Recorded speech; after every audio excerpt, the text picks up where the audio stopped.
se eu te dissesse que a história de Harry Potter não terminou com o fim dos livros e filmes? E não vamos falar aqui sobre o que aconteceu em Criança Amaldiçoada. Muita coisa aconteceu no mundo bruxo depois da queda de Voldemort e a gente só ficou sabendo desses eventos por meio de entrevistas, matérias extras e declarações da própria J.K. Rowling. Hoje eu vou te contar 7 eventos que aconteceram depois da história de Harry Potter.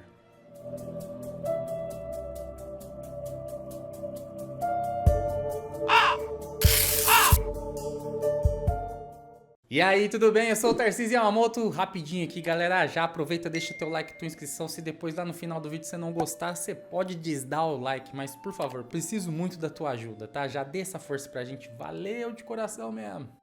O que aconteceu com os Dementadores? Os Dementadores sempre foram uma marca de corrupção dentro do Ministério da Magia. Eles eram os guardiões de Azkaban. Inicialmente foram designados para apenas a segurança ali, mas acabaram se tornando torturadores basicamente, devido ao desespero do Ministério da Magia para tentar combater os comensais e Voldemort. Eles causavam sofrimento e destruição mental aos prisioneiros, não dando a chance do prisioneiro de se recuperar e conseguir voltar a ter uma vida normal. Depois da queda de Voldemort, Kingsley Shacklebolt, como novo ministro da magia, decidiu reformar completamente Azkaban.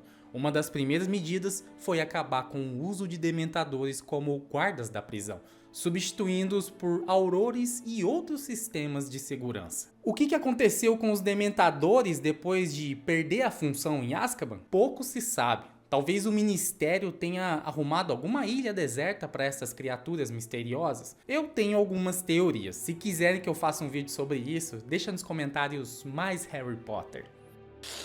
Harry e Duda após a guerra. Se você achava que Harry e Duda Dursley nunca mais se falariam, você tá enganado. Depois dos acontecimentos da saga, o Duda se tornou uma pessoa um pouco mais decente. Ele se casou e teve filhos, e apesar de nunca terem se tornado grandes amigos, Harry e Duda mantiveram contato suficiente para trocarem cartões de Natal e visitarem um ao outro, ocasionalmente para que os seus filhos pudessem se conhecer.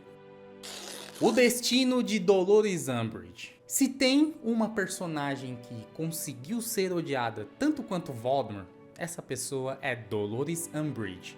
Gerenciou Hogwarts de maneira autoritária, quase expulsou a Sibylla Trelawney, entre outras coisas odiosas que essa mulher aí fez. Muita gente comete o erro de pensar que ela foi morta pelos Centauros, lá em Ordem da Fênix, mas depois do seu envolvimento com o regime de Voldemort e suas caças aos nascidos trouxas, ela foi finalmente julgada após a queda do Lorde das Trevas.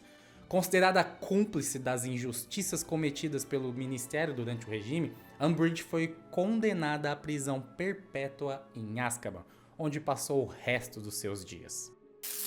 A reconstrução de Hogwarts. A Batalha de Hogwarts deixou a escola em ruínas, aos pedaços, mas isso não significou o seu fim.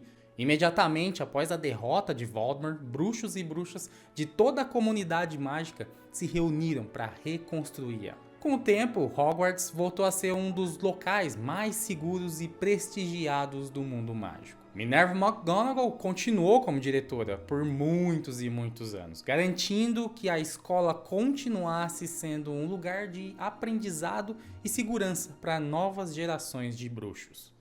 Harry, Ron e Hermione se formou. É isso aí, eu não falei errado não. No último ano deles em Hogwarts, eles focaram na caça às Horcruxes e na luta contra Voldemort. O ápice da guerra aconteceu bem no ano em que eles estariam se formando. O trio principal não chegou a concluir o seu último ano em Hogwarts, mas depois da guerra, a Hermione retornou à escola para finalmente finalizar os seus estudos apropriadamente e obter o seu Nien. Já Harry e Ron decidiram desistir dos estudos e seguir diretamente para o Ministério da Magia, se tornando aurores sem precisar concluir os estudos tradicionais. Kingsley Shacklebolt aceitou sem nem pensar muito ali, afinal, Harry Potter e Ron Weasley tiveram grande participação ali na caçada e derrota de Voldemort e seus comensais. Então, experiência eles contra as artes das trevas era o que não faltava, fora que Harry Potter tecnicamente já era o professor contra as artes das trevas, já lá em A Ordem da Fênix, no seu 5º ano. Uma exceção bem aceitável e muito bem decidida por parte do ministro Kingsley. Relacionamentos amorosos após a história. Depois dos acontecimentos principais, os casais que conhecemos seguiram suas vidas aí. Harry e Gina se casaram e tiveram 3 filhos. Tiago, Sirius, Alvo Severo e Lilian Luna. Ron e Hermione também se casaram e tiveram 2 filhos, a Rosa e o Hugo. Inclusive, eu tenho um vídeo falando sobre todos os relacionamentos que surgiram durante toda a história de Harry Potter e quanto tempo cada um deles ficou durante os 7 livros. Tá no card aqui em cima aqui, depois confere porque ele tá bem legal. Mas novos casais começaram a se formar depois da guerra e com o começo de um clima de paz entre o mundo bruxo, incluindo George Weasley e Angelina Johnson. O mais engraçado aqui é que quem tinha um relacionamento com a Angelina Johnson era o Fred Weasley, seu irmão gêmeo. Depois da morte de Fred Weasley, aparentemente os dois se aproximaram e terminaram juntos. Mas o respeito por Fred sempre existiu das duas partes. Eles tiveram 2 filhos, um chamado Fred II e uma menina chamada Roxanne. Neville Longbottom, que se tornou professor de herbologia em Hogwarts, acabou se casando com a Hannah Abbott, que futuramente se tornou a dona dos 3 vassouras. Luna Lovegood acabou se casando com Rolf Scamander, isso mesmo, neto do mais famoso magisologista aí da história de Harry Potter, Newt Scamander. Inclusive, a Luna Lovegood também se tornou uma magisologista depois de se formar em Hogwarts. Eles tiveram 2 filhos, Lysander e Lorcan.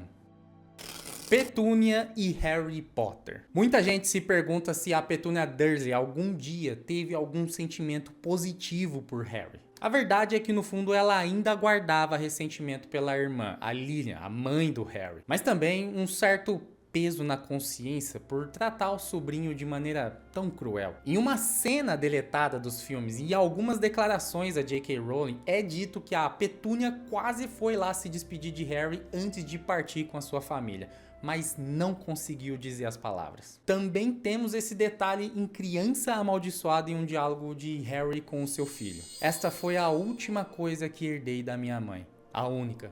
Fui entregue aos Dursley embrulhado nele. Pensei que tivesse sumido para sempre, mas então, quando sua tia-avó Petúnia morreu, escondido entre os pertences dela, surpreendentemente Duda achou isso. Isso sugere que, apesar de tudo, havia alguma compaixão escondida dentro dela, ou talvez um arrependimento.